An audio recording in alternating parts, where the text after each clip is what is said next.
Hi all, a very good morning.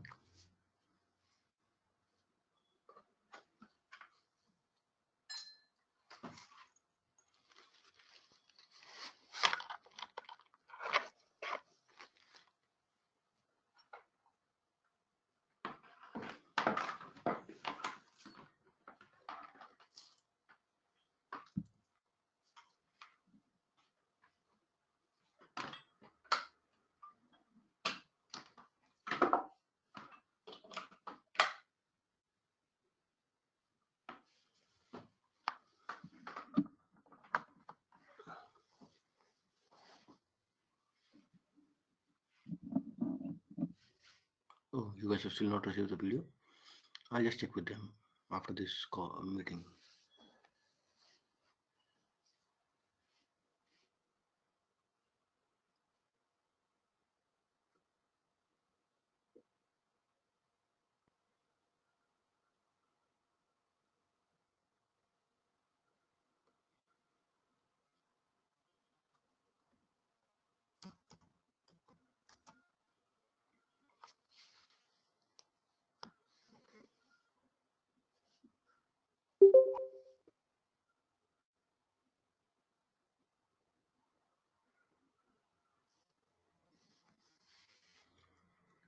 So quickly we'll go ahead and log in into the console and we'll get started off. So in the part of our yesterday's class, we learned about what is auto scaling and how it works hand in hand along with the load balancer to create the magic of having a highly available architecture. And even if something goes wrong, automatically it keeps a check on the health of the instances as well as the load balancer, and it removes any bad part. If there are any bad health instances, it actually removes them off and automatically adds up a new one. So we saw how it actually works in the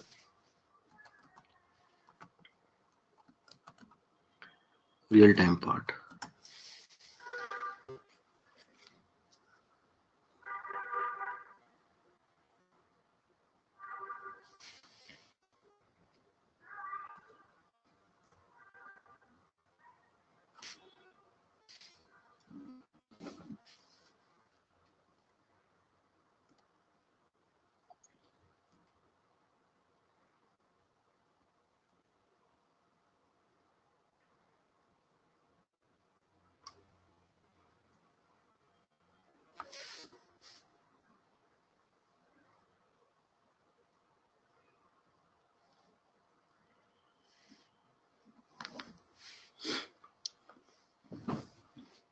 Okay.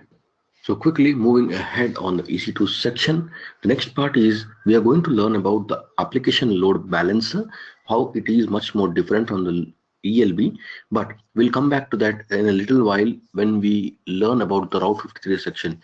So I'll have to keep this topic for a while, as a topic aside for a while, because the application load balancer would be much more easier understandable when we know how to work with the user-friendly domains. So let's say I have already hosted something like flipkart.com. I would have hosted something like amazon.in, and I have a couple of different domains, and I work with the application load balancer. I'll have a single load balancer. I can use it across to host multiple domains. So that is where the beauty of application load balancer comes into picture. But doing it real time with the different domains would be much more easier to understand what it is made for. So I'll keep this topic for a while, and in the meantime we are going to learn about two more new topics, that is about CloudWatch and the Lambda. So Lambda, in terms of the Lambda, we are just going to have a portion of theory part on what is Lambda, what can we do with it, and so let's get started with the CloudWatch part today. So the moment you go into the services on your AWS console, you will be able to see that the CloudWatch is basically a part of management tools.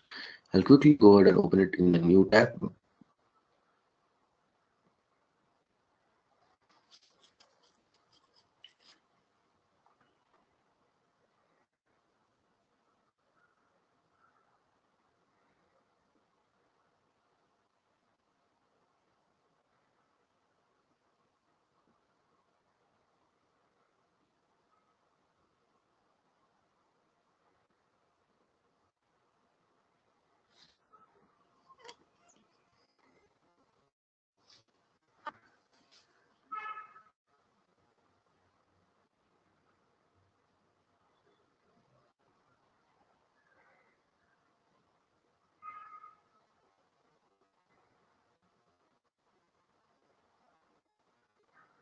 So it's taking a little while to load through the screen.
Okay, so there we go. CloudWatch screen has loaded finally.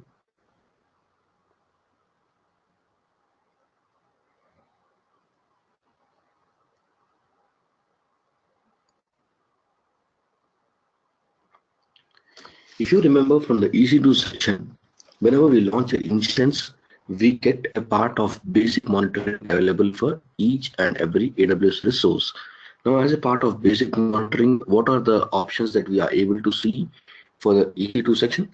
That is C, O, P, S, and F. Let me put it across here.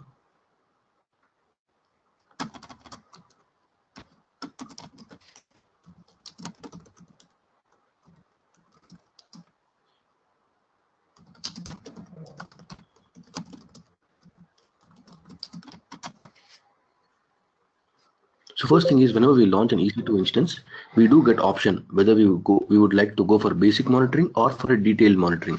And what is difference in the basic monitoring and the detailed monitoring? So the basic monitoring is for every 5 minutes, and if I go for a detailed monitoring, it is going to give me the CloudWatch metrics for every single minute. So by default, we are opting for the basic monitoring, which is going to send me the data points for every 5 minutes. Now, what are those data points or the metrics we get? So those are basically in relation with the CPU, disk, network, and the status checks.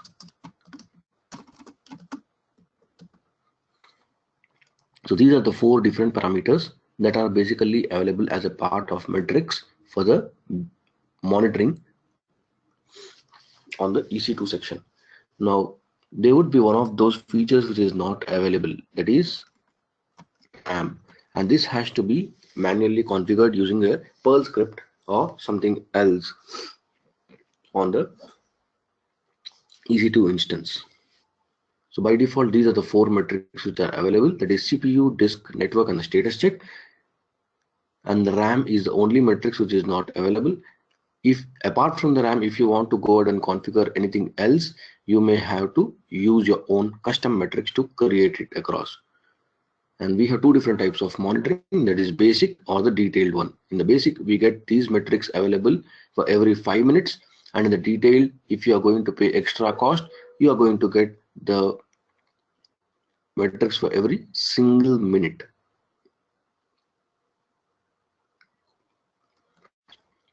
Now let's come down to the CloudWatch console here. So this is the dashboard which is trying to showcase up here.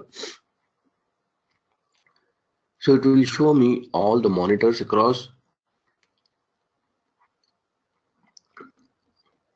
So here, if I go and click on a region, I'll be able to select a specific region, and I'll be able to go down to the CloudWatch of that specific region. Since we are in the North Virginia, yesterday, if you remember, we had created 2 different kind of alarms, right? So low CPU utilization and high CPU utilization. So both the alarms are being showcased here as a part of alarm summary. If I scroll down, it is showing me the service health. So everything else is operating normal in this region, so there's no problem with it. So let's learn about each of these options which are available here. Now we'll start with the metrics here first.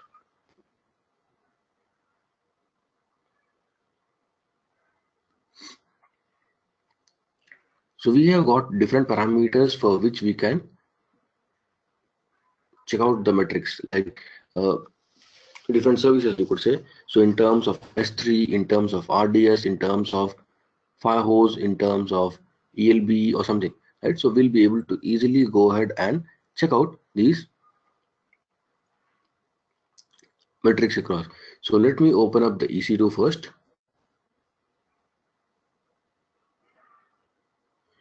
So now in EC2, if you want to find out for the auto scaling, you will be able to find out the metrics for the auto scaling, or if you want to find out the metrics for each EC2 instance, here is what it is available. Let's click on this.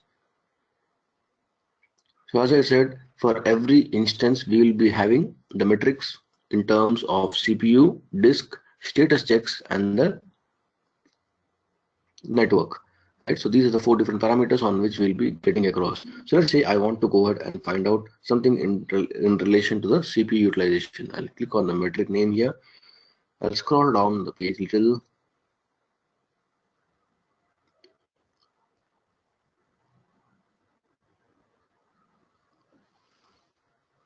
So here is the CPU utilization parameter, and these were all the different instances that I have actually launched in my console.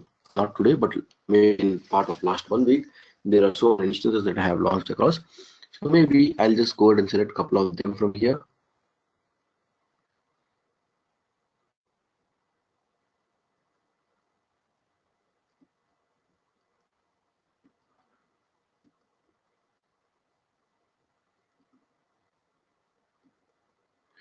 And then here it's basically going to show me in the form of graph what was this specific utilization all about, right? So currently, since I'm basically using it for maybe, since it is already terminated, I'm not able to see any. Let me try to do with the custom. Just try to put as 12 hours, 1 day.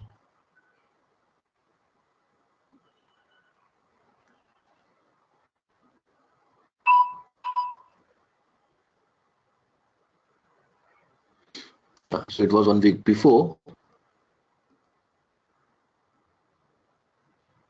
Yeah, so here is my both of the instances. So the blue one is a very smaller one which I'm unable to see through. So it is basically showing the amount of percentage the CPU utilization actually went high through.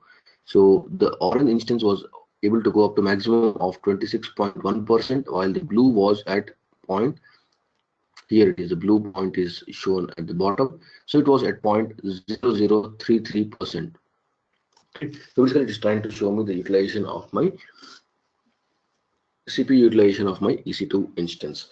So similarly, we can go and pick up a lot of different metrics, and we can add out here, and maybe in case if you want to check out in the stacked area, you'll be able to see it in the form of stacked area.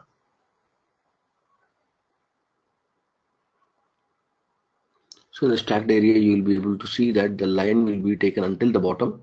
So it shows the need diagram in the terms of filled up area. And if I go for the number, it is basically showing, will try to show me in terms of current value in terms of the percentage of this CPU metrics. However, since we do not have any instance running at this moment of time, it is basically showing null. Let us try to pick up the metrics for S3 maybe. So storage metrics I'll go through. So currently I have got a bucket with the name AWS Training Backup. Let's go ahead and pick up the metrics for both of them.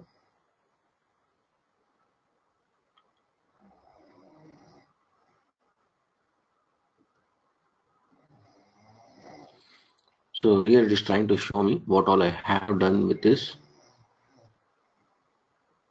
Right, so the green color is basically trying to show me how many standards, how many objects are actually stored in this.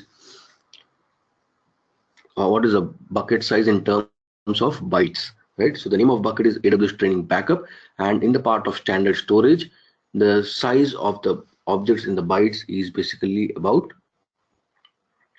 here it shows 305. Right? Similarly, the number of objects it is basically showing to me in this red line. So it has been consistently 0.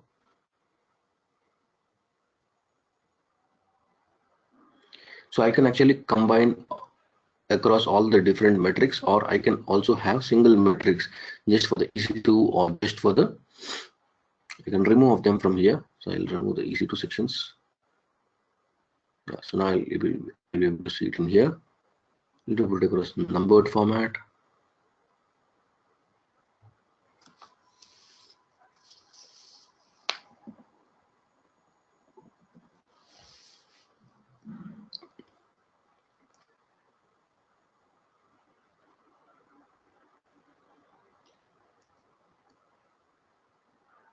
Yeah, stacked area, as I said, it is basically filled with the color here, so that it gives you an easy perception to find out what was the highest peak it has reached across. So there's not much difference in the line and the stacked area. So line does come with this way, and the stacked area comes up with the filled portion. And if you have the numbers, so it will specifically show you in the numbers section. So for that, let's go ahead and quickly launch one EC2 instance, which will give us a real-time matrix. It will take 5 minutes for it to load.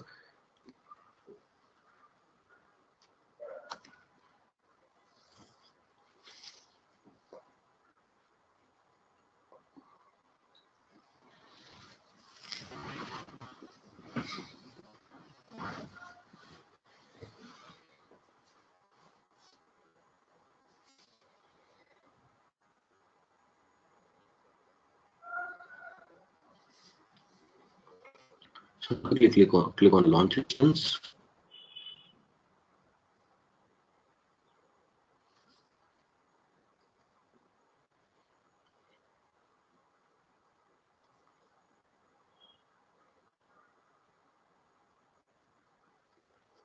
I'll pick up the Linux AMI.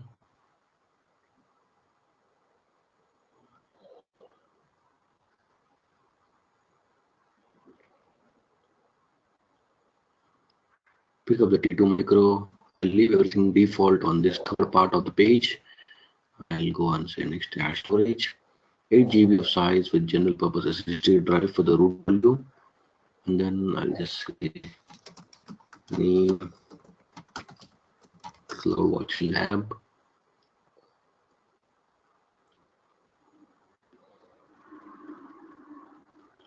I'll put it behind the SSH security group and then quickly review and then launch it across. So use the Virginia key pair that we already have in the system.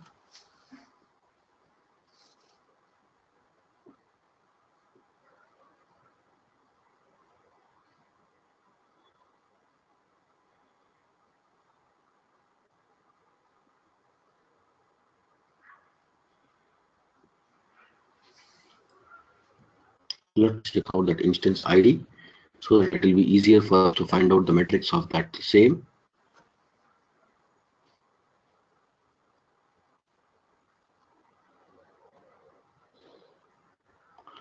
No, the complete EC2 section itself is a region specific, so I'll not be able to use any of the key pairs of the other regions here. So in case if you want to use, you can just go down to the key pair section.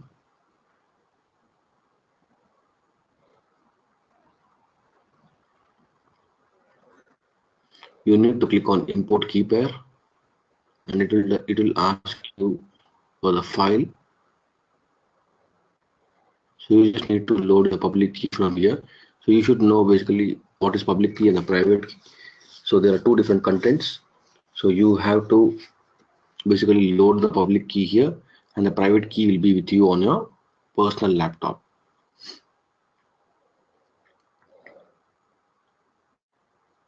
So we can also import the key pair here, and we will be able to use it across. So we'll come to that. I'll help you out what we can do with it. Okay, so this is my instance ID. I'll quickly copy it across. I'll go back to CloudWatch alarms. Let's say I want to remove this both of parameters. I'll come back to all metrics. I'll come back to all, click on EC2, and here I'll click on per instance metrics.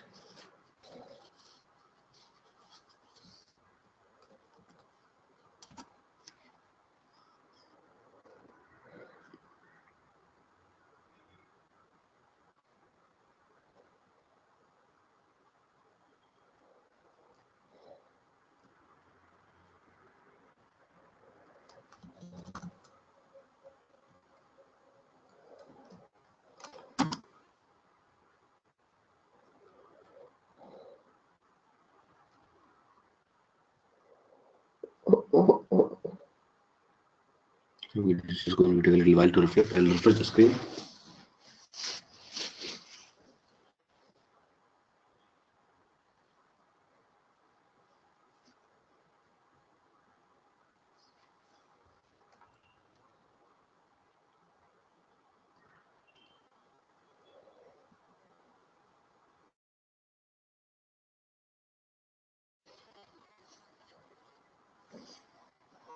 Yeah, so this is going to take 5 minutes at least for the basic metrics to flow, basic monitoring to flow through. So we'll have to wait for this metrics to come up. So anyway, we'll just come back to this section in a little while. So the whole is basically here, we'll be able to check out the metrics for each and every section that we have available for, right? So sometimes I have been using the CloudFront, sometimes I have been using the Elastic Block Store volumes, EC2 sections, EFS, ELB, Firehose, RDS, S3, and SNS, right? So I've been using all these different portions of my AWS services. I'm being able to check out for all this. So I may use this one to just check out what all the number of messages were published to SNS. Let's try to put it across here.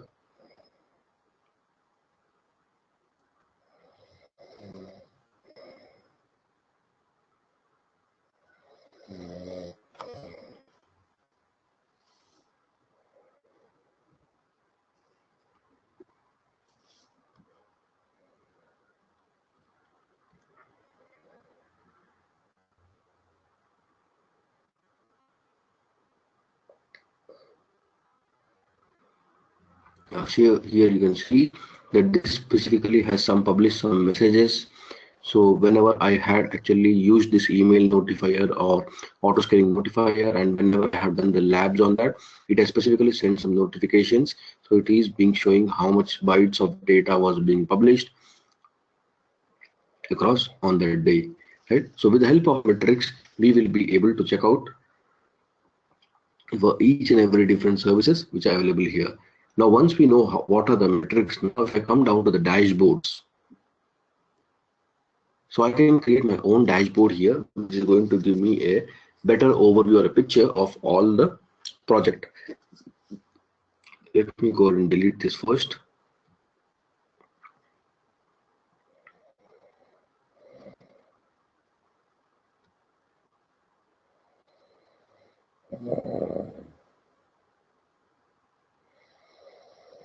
I'll go and create a new dashboard. Let's say I would name it as my dashboard.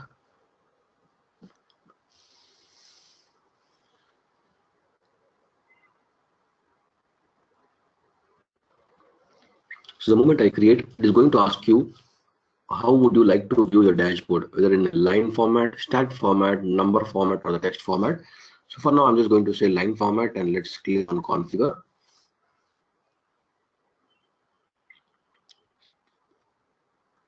So it's going to ask you what all metrics would you like to include as part of this specific dashboard.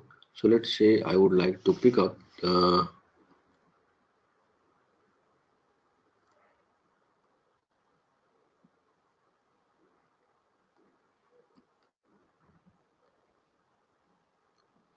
Up to 5 metrics we have free. So there are certain limits on the number of metrics that I can use it in my dashboard for free.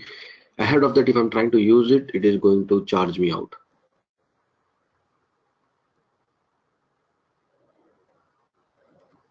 I hope the instance would have come now, or it might take a little while.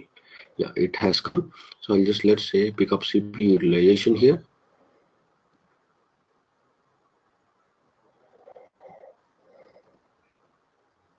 Yes, five metrics are free in the part of free tier. So the CPU utilization is currently 0.06%. That's fine. I'll just go ahead and click on create widget.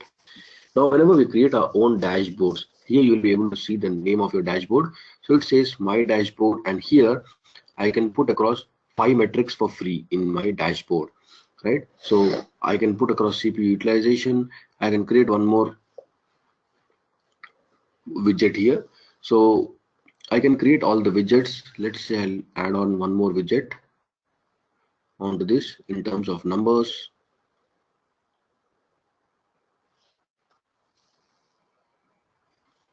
Let me see if I can pick up any parameter from billing.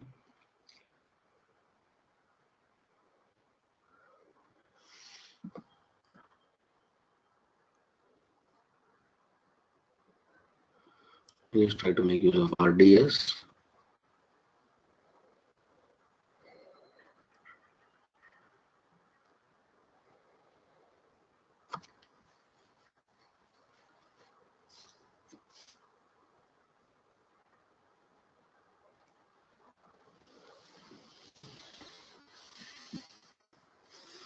Since it is a part of the free tier account, we will not be able to get it.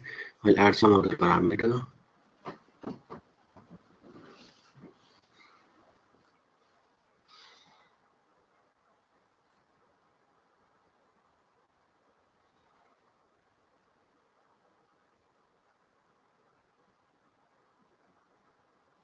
I'll add for the RDS.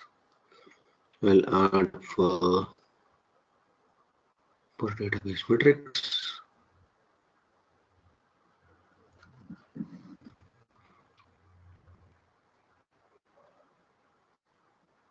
Yeah, so for database also we have a lot of parameters. Let me select some of them. I'll select the CPU utilization of my database.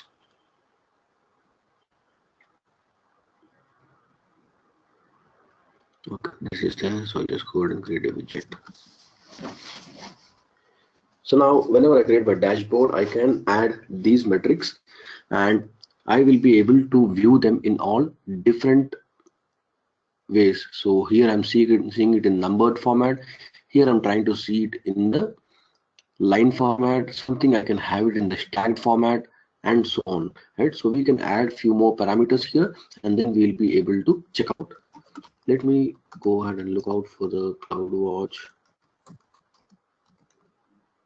here. I'm not sure about the number of metrics. I did see somewhere it was 5. So the new and existing customers get receive 3 dashboards up to 50 metrics per month at no additional charge. So these are the free tier limits. So we will be able to create 3 dashboards and up to 50 metrics. So this, I guess, recent they would have increased the numbers. So when we started learning on the AWS, we used to get only 5 metrics for free.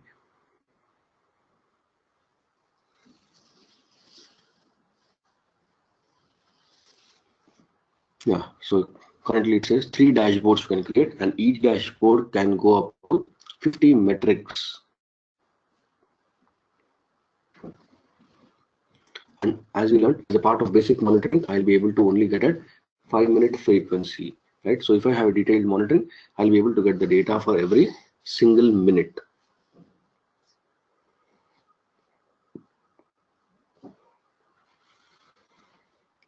So let's come back to console of this one. Yeah. So there is a whole idea of what I can do with the metrics and the dashboards. So in the metrics, if I just want to track out a single or couple of metrics and compare them across or play around just for a little while, I can go directly to the metrics and get them. But if you straight away want to create the dashboards so that you can track your complete project, let's say when we are going to do a complete project, we can actually go ahead and create our own dashboard at that point of time, wherein we are going to use our S3 buckets, we are going to use Route 53, we are going to use database, we are going to use our own VPC, we are going to spin up EC2 instances, load balancers, elastic block store volumes, and lot more.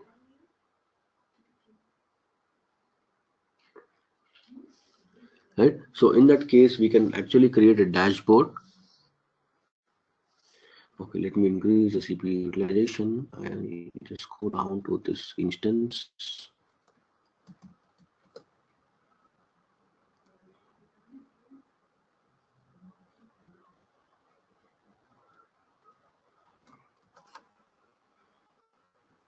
Quickly go inside the EC2 instance.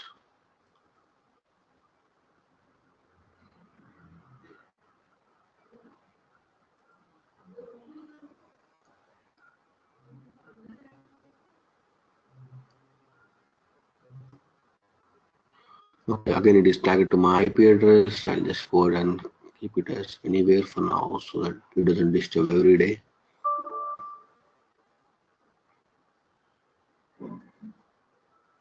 So I'll restart this. Yeah, so there it is. I'll log in as EC2-user. So I'll just try to change the settings.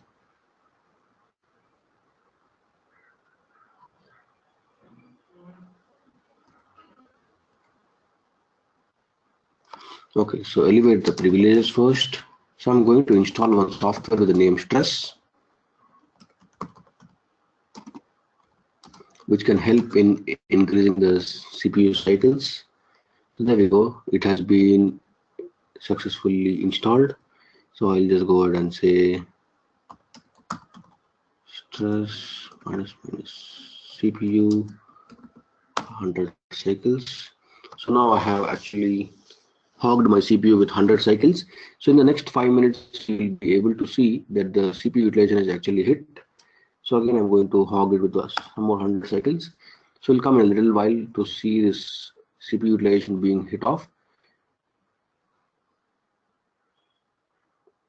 So here you can always select whether you would like to go for 1 minute or whether you would like to go for 5 minutes. But however, as a part of basic monitoring, we are going to get the metrics for 5 minutes. But still, let's keep it at 1 minute and see what all data it is going to give me. There we go. You now see the surge in the CPU utilization. Since we have given 100 CPU cycles to hog off my instance, it is now at 5.63%. If I refresh it,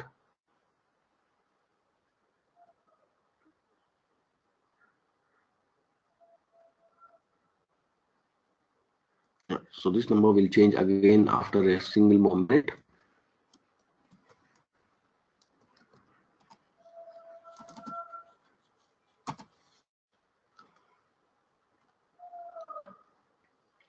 So this is how you can basically create your own dashboard, have the metrics for your project. You can add any number of widgets. This shouldn't be not a problem, I guess. There is no limit on the widgets. Maybe a soft limit of 10 or 50 could be there.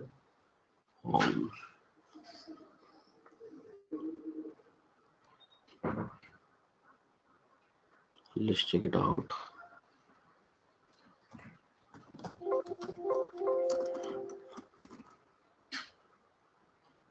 Stress 100 purpose is basically I'm trying to hog the CPU cycles. So I'm trying to increase the CPU cycles. So using the stress application, I am putting across the CPU cycle to be created across. So I'm trying to consume the CPU cycles and then check out what's happening in this monitoring part here.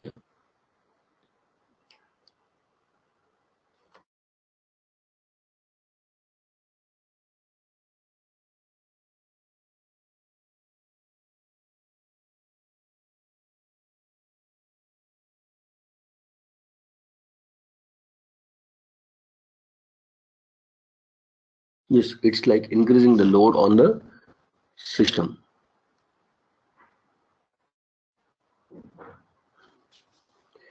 Okay, we'll come back to this. Anyway, this is going to actually showcase us what's going to happen with the system.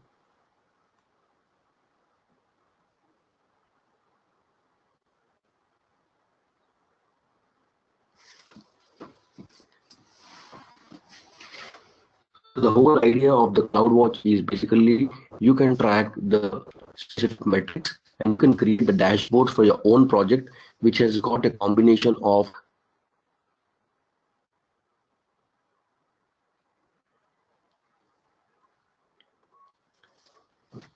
okay.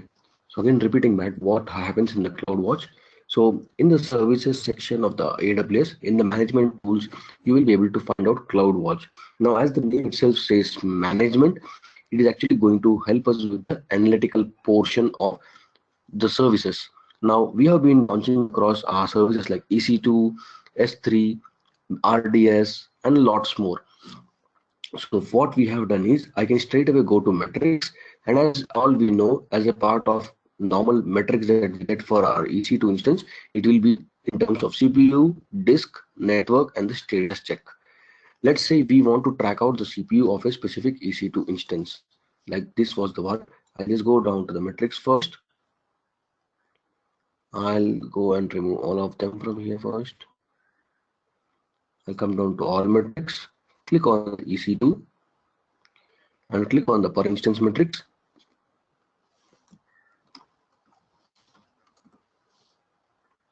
Copy the CPU, I'll copy the instance ID.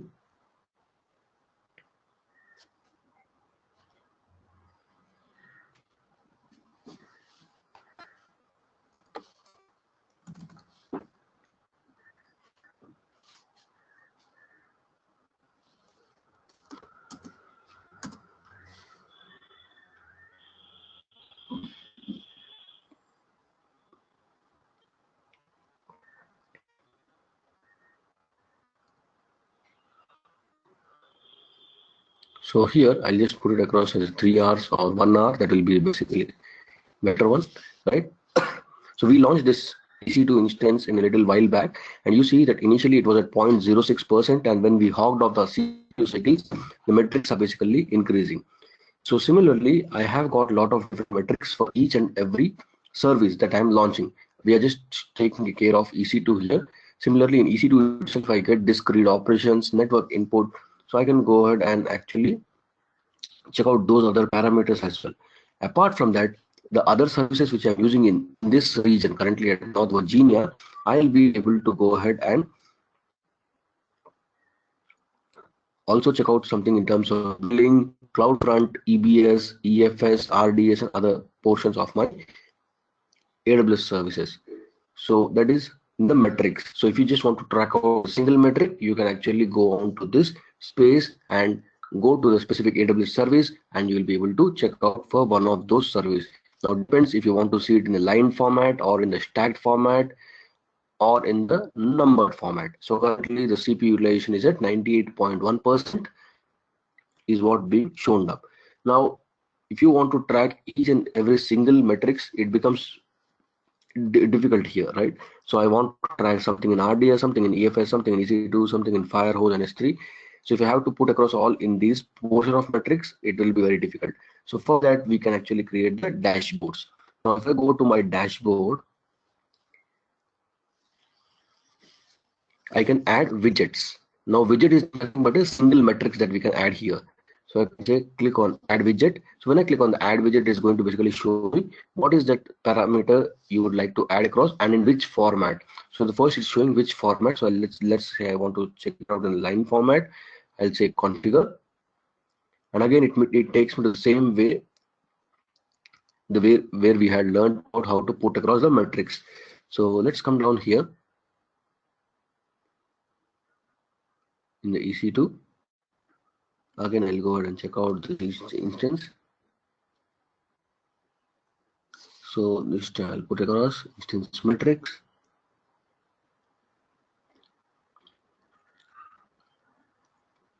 Let's check out the CPU credit usage and CPU credit balance. I want to check out on both of these parameters, and You may want to check out either in the stacked area, or maybe you want to check out in the number format as well. So let's say I want to put in number format. I'm going to create a widget. So when I create a widget, so I'm specifically tracking in this widget only for the CPU credit usage, CPU credit balance for this EC2 instance, right? Similarly, you can create the widgets for all the different services at one shot. So let's say for one single project, you are trying to use some database, some S3 buckets, some EC2 instances. So you may want to create a dashboard and track all of them at one single place. So that will be much more easier. So that is the reason we call it as a widget. So in widget, I'm actually trying to put across single or maybe multiple metrics inside, and then I'm trying to add it to my dashboard so that I don't have to go down to the metrics every time, create just for CPU credit balance and usage and check out, and then I'll close off. No. If I create my own dashboard, I can actually save across all these things. I'll just come down to this dashboard and say, okay, I want to see all these parameters. All of them are available at one shot. So that is the main reason where we would use this CloudWatch dashboards and the CloudWatch metrics. Hope that is clear for everyone. Divya, Rahul, Shiva.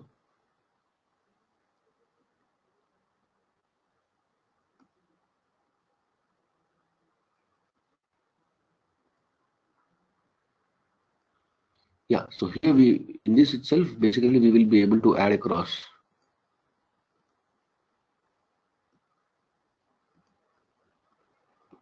So here currently I'm tracking one single EC2 instance, so you can actually add multiple of them. So I'll just go back here.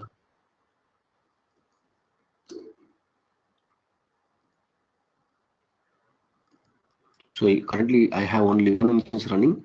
So if you click on,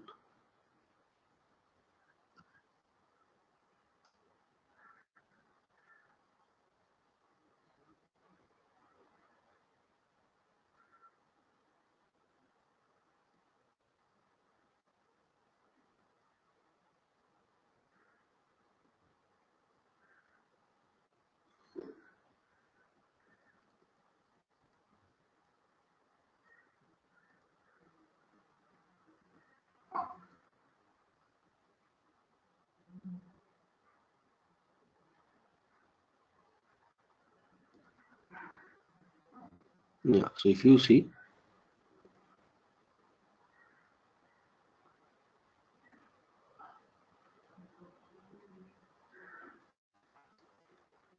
again, this is for the same EC2 instance. Yeah, these are basically for the same EC2 instances.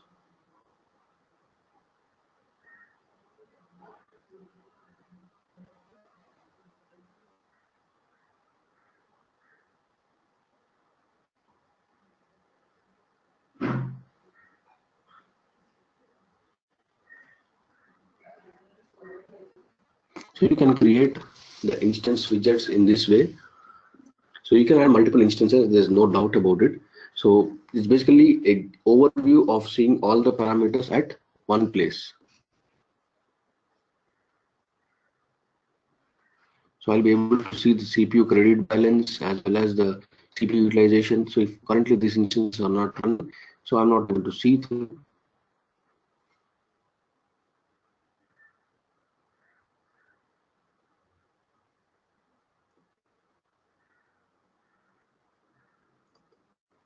So I can put across in the line format so that it can give me a comparison of two different EC2 instances, what's happening around. Hope that helps, Rahul.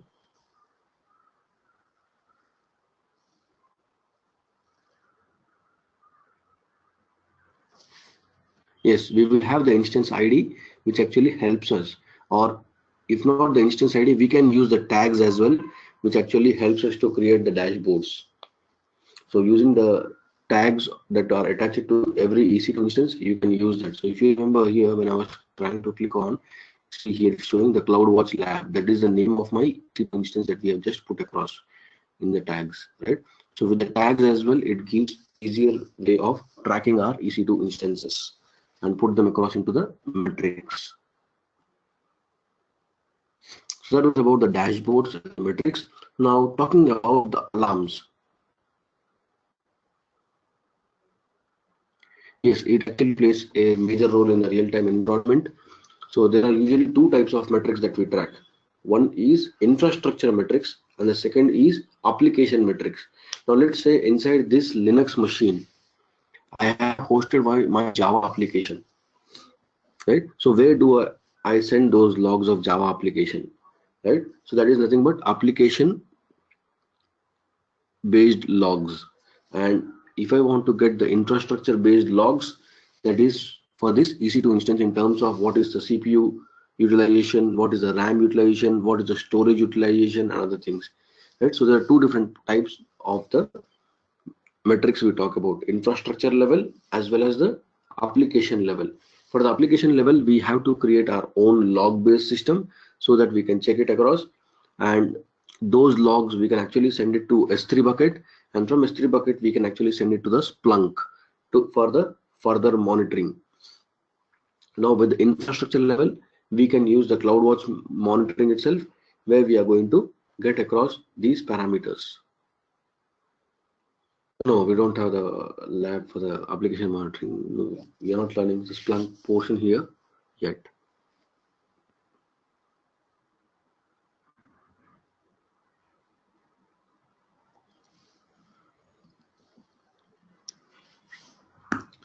That is something that we are doing in the real time. So just wanted to give you an example what kind of monitorings we have.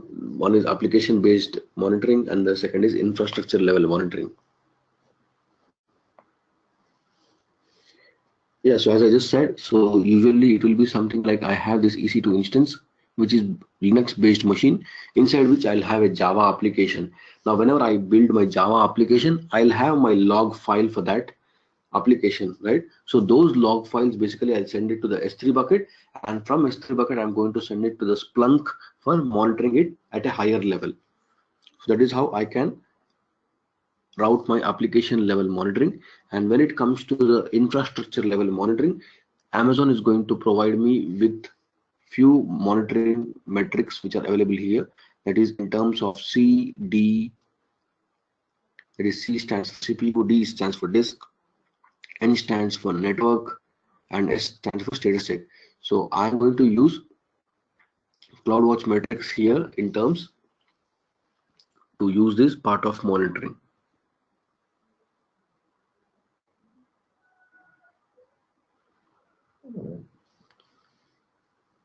So are you able to get idea, Rahul, on application monitoring, how it works?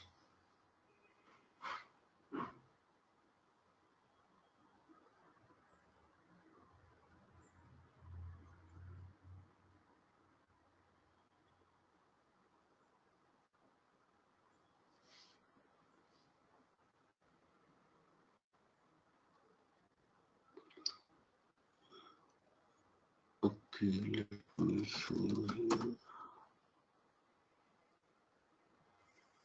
So now this is my EC2 instance that I have. Okay, so inside this, I might build an application which is in Java. I cannot log in into my client instances from my laptop because it is a secured area, and I have a desktop at my office and I can log in only from there. So I'll not be able to show it across from here. Okay, so it will be something like this. Inside this is my virtual machine, which is of Linux base. Let's say inside this I'm going to create a Java application. Now if someone would have been from the development portion, we all know that whenever I build applications, we build the logs inside it, right, where the log files are written. So I will have small log files which get created. So if any error is happening out, we basically write it across to the logs, right? So initially these logs are stored on the EBS volumes. From EBS volumes, I am going to send across these log files to S3 bucket. So this is my S3 bucket where I'm going to send it across, and from S3 bucket I'm going to send it across to the Splunk for further analysis. So let's say inside this application, it's a web-based application, let us consider it. So inside the web-based application, we get all the different kinds of errors, whether it is a success when the order was placed by a customer, whether it was a success transaction, whether it was failure. So basically I'm going to create a log for all of them and put it across in this log file, and this log file is basically sent to the S3 bucket, using the command lines, what we learned, right? So these log files are basically sent to S3 bucket, and from S3 bucket I'm going to send it across to Splunk.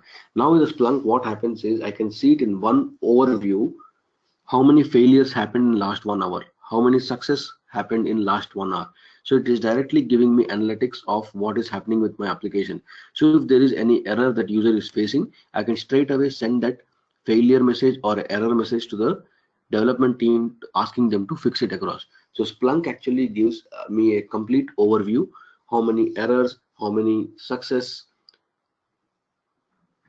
are happening, right? Similarly, I can, the way I'm creating the widgets here in this CloudWatch, similarly, I can actually put across different parameters or the different kind of analytics inside the Splunk.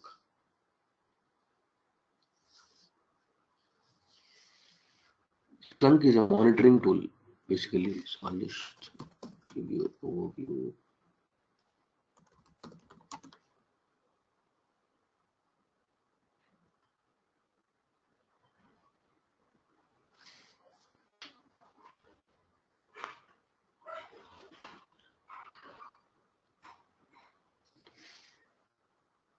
Yeah, this is a Splunk. Yes, Splunk also has got a free tier for the usage. Yes, Nagios can also be used. Some customers prefer to use Splunk, some customers prefer to use Nagios tool. So those are basically the monitoring tools in which we'll get these kind of metrics directly available. Right? So if I'm trying to send my log files, then these log files I can put across inside and see how it has been performing in last 1 hour or last few hours, how many errors came up across, what is the surge in the number of users who are trying to use the application. So all I'll be able to see it across. So Splunk and Nagios are basically third-party tools which can be connected with the AWS in order to monitor the tools in better way.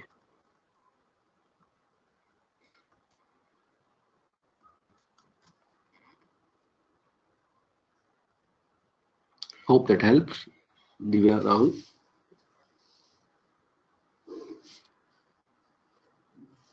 Okay. Coming back to the CloudWatch. Okay, the next part we'll learn about is alarms. Now, what happens in the alarms? Yesterday we saw that we were able to create a couple of alarms, right? So whatever alarms I want to create, maybe in terms of the S3 buckets, maybe in terms of RDS, maybe in terms of EC2 instances, we'll be able to check out here. Like yesterday, we created a couple of alarms. One of them was low CPU utilization. So you can create alarm directly from here itself based upon the metrics that we are able to get for each of these services. I'll be able to create. Let's say I want to create it for S3 storage. In S3, we have two metrics in terms of the storage, and the name of the metrics are, one is all the storage types, how number of objects are there, and what is the bucket size. Let's say I want to get a notification whenever the bucket size is exceeding 10 MB. So I can actually go ahead and say, okay, so just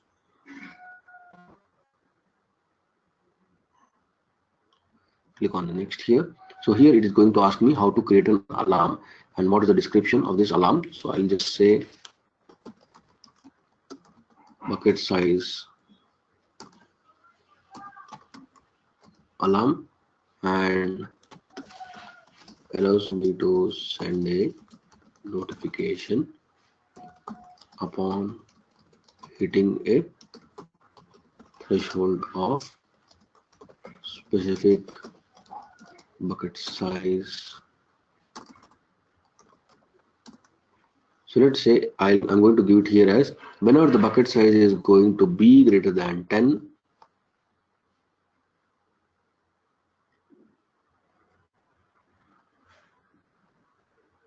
okay, so it is going to give me the data point, one of the data points here. So if it is going to be greater than, let's say 10, then I am going to send out an alarm. So here it does ask me what is the kind of action you would like to take. So I'll just like to send a notification. So when the state is alarm, it should basically send a notification. Let's use this ASG notifier for now. or maybe notify me. This has got my email ID, so I can just go ahead and say create alarm. So basically this is how I can start creating alarms. So yesterday we saw how to create an alarm for the low CPU utilization and the high CPU utilization, and it's going to send in an email notification to me whenever the CPU utilization is going to hit low. There will be a notification. Whenever the CPU utilization is going to be high, it is going to send a notification. So based upon these metrics, whatever are available, I can actually create the alarms and send it across to my email ID as a notification. And then talking about the events, similarly, you can also create an alarm for your billing. So if you think your billing is hitting more than $5, you can start creating an alarm which is going to send an email saying that your account has already hit a charge of $5. Maybe you would like to take care about the services that are being launched in your AWS account. So you can create actually an alarm for your billing on the AWS account itself.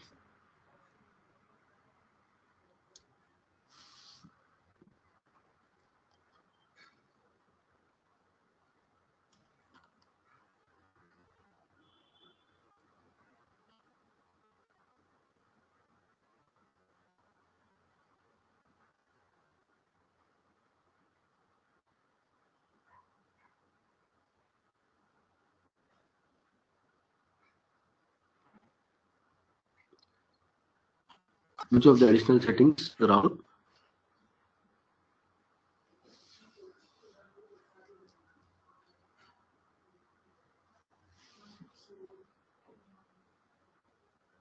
Okay, let's create an alarm. I'll use EC2 per instance metrics.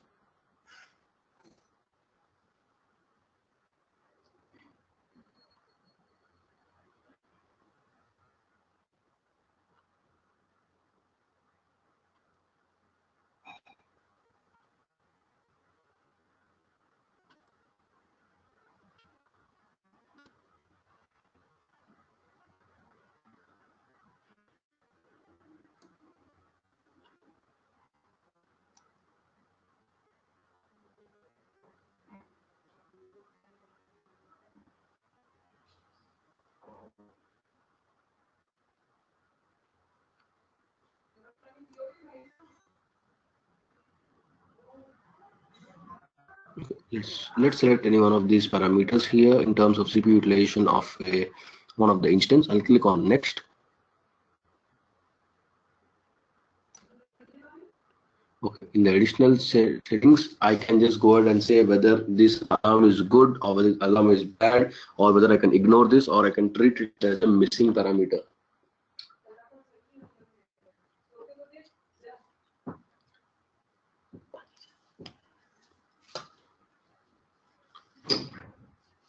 So whenever we are creating alarms, we have all these different settings. One of them is a threshold parameter on basis of which is going to trigger this alarm. So once the alarm is triggered, what is it considered to be? So whether it's considered as a good, whether it's considered to be bad, whether I can ignore this or whether I can treat it as a missing parameter, right? So I can actually provide additional configuration here. And then if I come down, it is basically going to ask me actions. So whether I would just like to send it as a notification, or whether I would like to also add an auto scaling action, or whether I would like to take some action on the EC2 instance, like whether I would like to stop this instance whenever it is going to hit very high utilization, or whether I'd like to terminate this, or whether I would like to recover this instance back, which is basically like my instance is lost because the CPU utilization has hit and I would like to basically recover it back, or I would like to reboot or restart this EC2 instance whenever it is hitting a higher. So 1 out of 1 data points here. So currently when we say 1 data point, so the 1 data point here we are basically defining as 1 period, 1 day, that is period. So I can say for 1 minute. So whenever the CPU utilization is going to be greater than or equal to 50% for 1 data point, which means for 1 single minute, if that is going to be for 1 single minute for at 50%, then I'm going to trigger this alarm. So data point is nothing but this period, whether it's for 1 minute or continuously for 5 minutes or continuously for 15 minutes that I'm going to track across.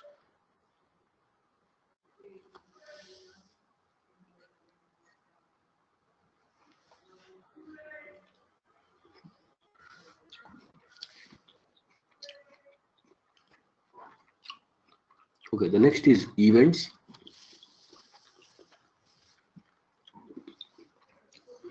Now there might be a case where you want to actually create some more events. Let's say, specifically talking about the backup. Every day at some point on time, the backup of my EBS volume should happen automatically. It's very difficult to go back to EC2 instance every day and manually take a backup of my EBS volumes, right? So if I want to go ahead and get that automated, how do we do it? So specifically we have something called as events, where you can create your rules, and in the rule you can define what should happen, right? So here are some of those examples. It can automatically invoke an AWS Lambda function to update the DNS entries when an event notifies you that Amazon EC2 enters into running state. So DNS is basically the portion where we are going to learn about how to manage our domains, that is Route 53. So if the EC2 instance is being newly launched, and if I want to go ahead and update it to my load balancer as an endpoint, and the load balancer will be actually used in the DNS here. So if I want to update all of them in an automated manner, I can use one of the Lambda functions, or I can use, this is one of the best examples, take a snapshot of the EBS volume on a specific schedule. So if I want to take a backup of my volumes every day at night 10 o'clock, or maybe at midnight 1 o'clock, so I can use this events portion of the CloudWatch, where I can put across my rule, and automatically it is going to prepare a schedule for itself and take the snapshots.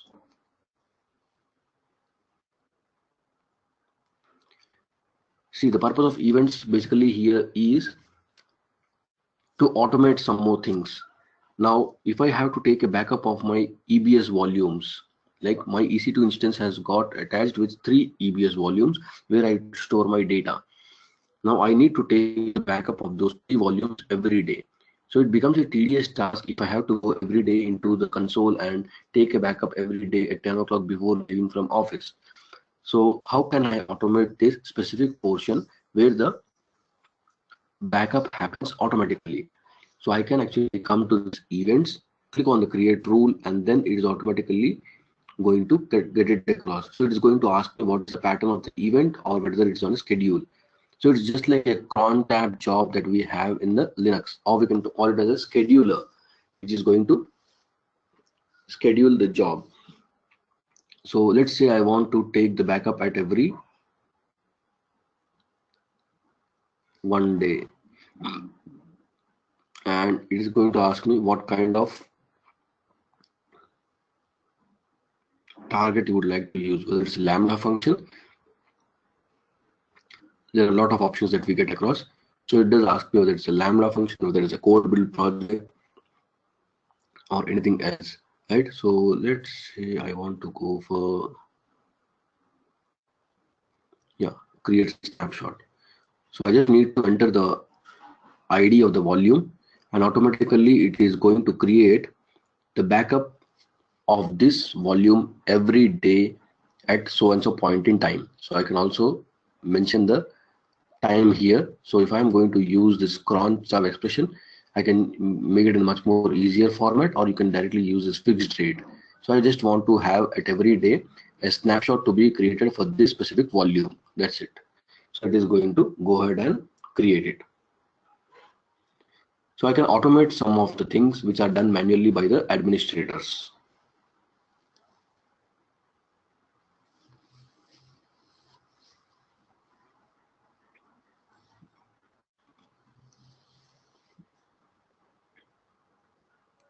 Is it clear? Divya, Kirti, Rahul, Shiva?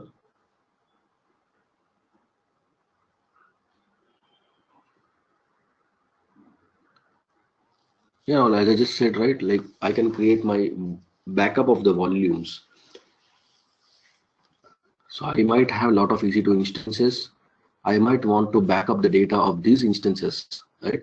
So the data is specifically stored in the EBS volumes. So these EBS volumes, how do I take a backup? We put it in the snapshots, right? So if I want to take the snapshots manually or using the scheduler, so scheduler is going to take care of all the required work to be done. So I can just click on schedule. I'll just say here every single day, and then I can go down to this volume ID.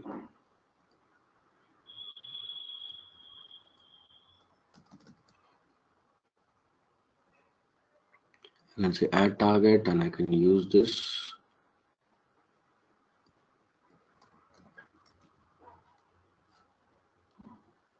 And then just configure the details. This is going to ask me the name and the description. So the moment I create a rule, it is going to take a backup every day, right? So I'm trying to automate some of the tasks using these events.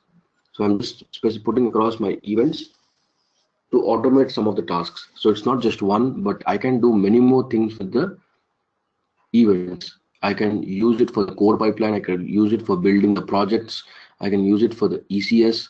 I can use it for the Firehose, Kinesis. I can use it for the SQS, SNS, Lambda functions, and a lot of different things, right? So here we get a lot of options to automate the environment.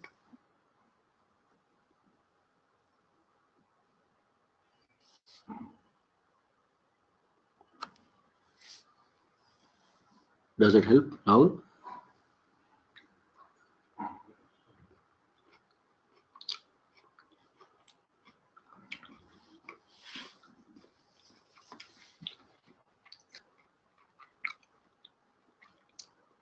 Specifically, let me check about the charges. I have not seen it across.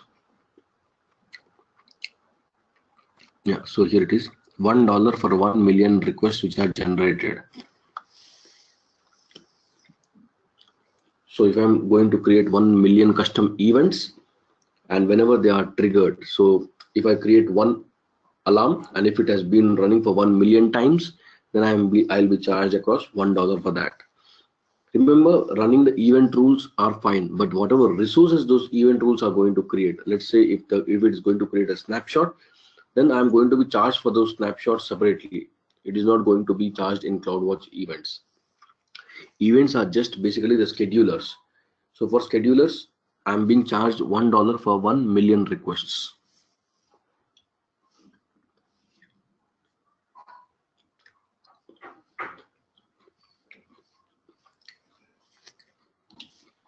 In the interviews or in the exams, they will never ask you about the pricing. They will ask you on what basis it will be priced for, but they will never ask you about this pricing, how much price it will be for. Because pricing keeps on changing at time to time. Today it is $1, tomorrow we never know, it becomes 1.5, or it may become less, or it may become more. Depending upon the usage of the people, Amazon keeps analyzing and changes the prices. So it's always good to know on what basis I'm charged for, rather than what price I'm charged for. It's always good to know what basis I'm charged for. Like we know that in EC2 instance, what all we have the operating system, we have the virtual cores of CPU, and then the RAM, and then the storage. So we are being basically charged in the EC2 instance on the basis of the family, which has got how many cores of CPU and how much RAM, and also on basis of storage that I'm going to consume. So always remember on what basis I'll be charged for. So that will easily give us understanding whenever I'm going to make a cost analysis for real-time project. I'll be able to easily assess.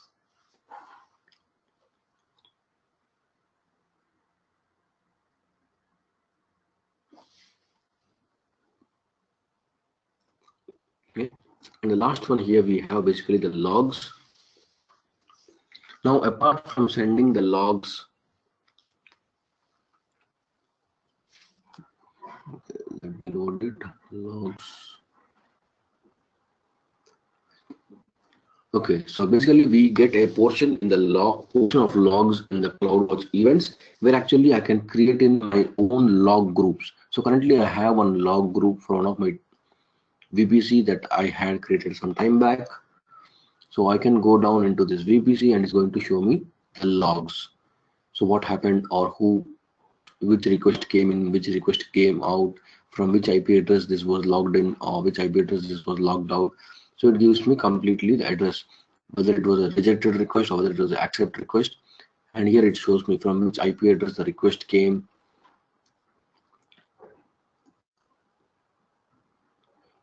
So specifically, we can also send these kind of metrics either to Nagios or Splunk tool to analyze it furthermore in a easier format.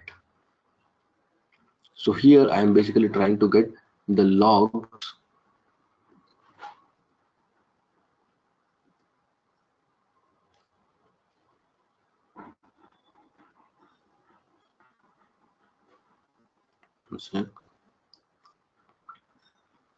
Yeah, so specifically what we have to do is we have to go and create a log group, and this log group can be specifically tagged with some of the services, right? So I have actually tagged it to my VPC. So I'm going to get a detailed log of what is happening on my VPC, who is trying to log in into my VPC at one point of time and from which IP address, right? So I'll get the logs in that detailed manner on what's happening on my specific service. So for that, I just need to go ahead and create a log group. Let's say I'll create it as first log group.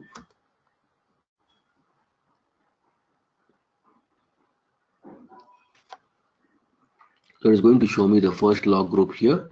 I can go ahead and click here and say I want to create some log streams. So you can create the log streams manually, or if I'm going to attach it to any of the specific,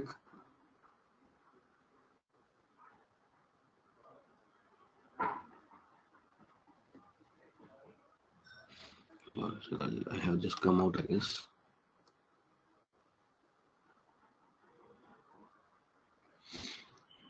So specifically the log streams are automatically created in this log group. So if you check out for my VPC section, so the log streams are automatically created here, right? So it basically says my VPC flow logs, and automatically it has created some. Okay, in this there are no events.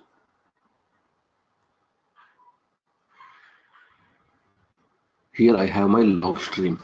So if I'm going to attach this log group to any of the services, automatically all the logs will flow into this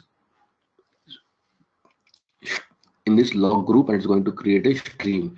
Let me show you for one of the VPC here. I'll just go down to the VPC section.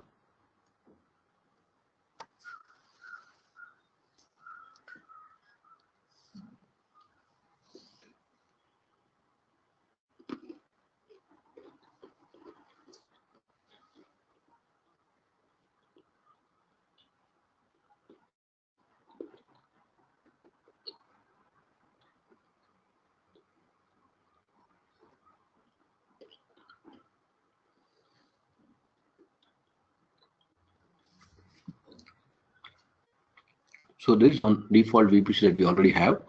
Let's say I want to create I want to track out all the requests, what's happening on this VPC. So we just created a log group there, right? So we created a log group with the name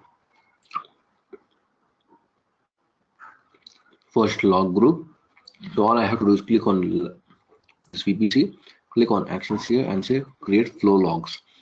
So here I'll be able to see the name of my log groups. So these flow logs are available for certain services in the AWS, for which I'll be able to straight away write the logs into this log group. And the moment I say create flow log, so all the logs, it is going to ask me whether I want to see all the requests or only the accepted requests or only the rejected requests. The moment I go ahead and say create it, it is going to create a logs. It is going to start creating the streams inside this log group. So this is how the streams are going to appear. So this stream was created on some time.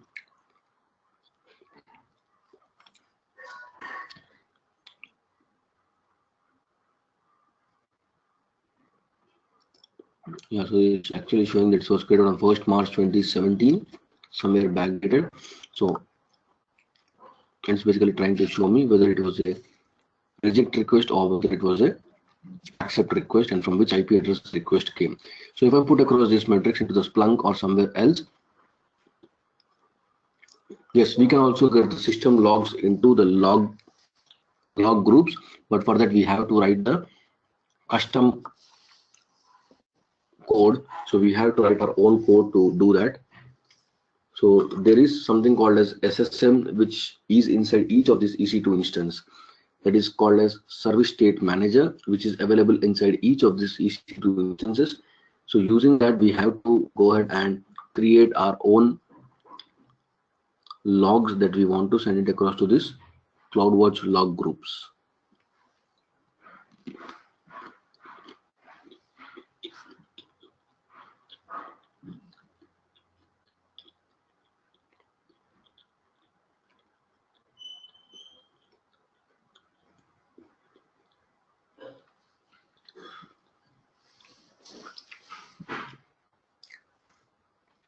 SSM.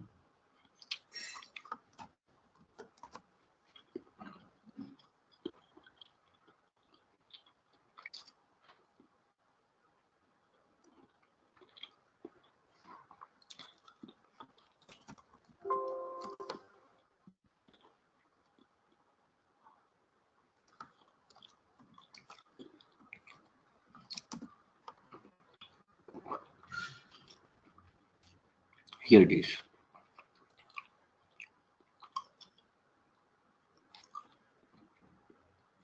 Systems manager agent, that is, it is called the SSM agent. So this agent continuously keeps running inside your EC2 instance, which actually helps in sending the logs across to the CloudWatch log groups. So here you will be able to see how to install it on a Windows and the Linux environment, and how can we schedule it to send the logs across.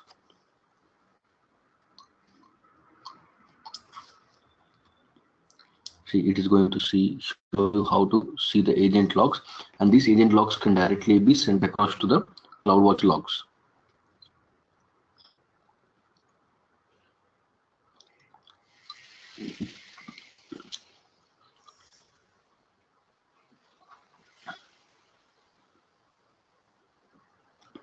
For every machine, there is a different command that we want to use, and it is actually available in one of these buckets for public usage itself.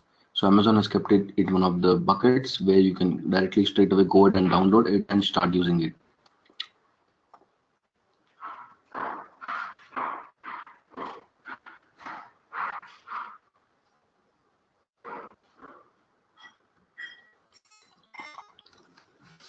Yeah.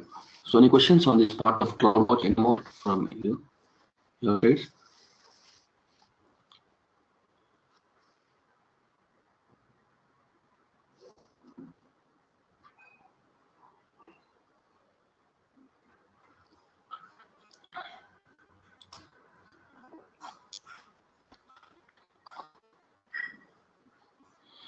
No, I have not explored event buses. I'll have to see across what can we do with the event buses yet.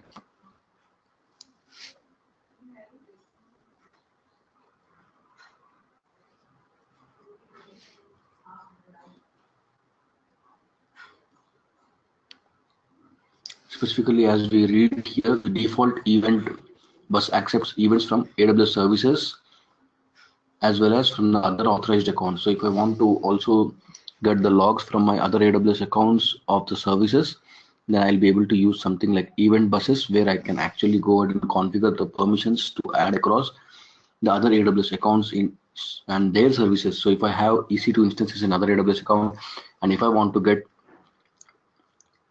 the information from there, so I'll be able to specifically use this event buses and manage them from here itself.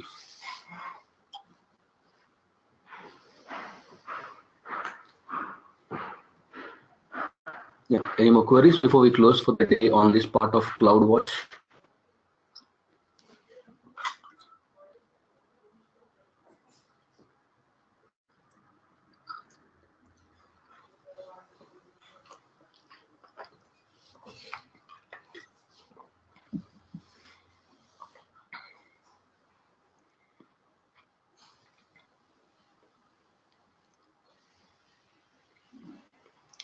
Well then, so we'll close the session for the day here, and we'll continue back to explore more on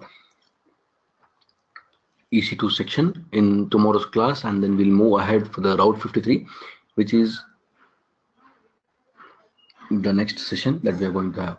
Yeah, surely I'll just have a call with them immediately after this meeting, and I'll just check with them on the sharing of the last two videos that have not been shared across.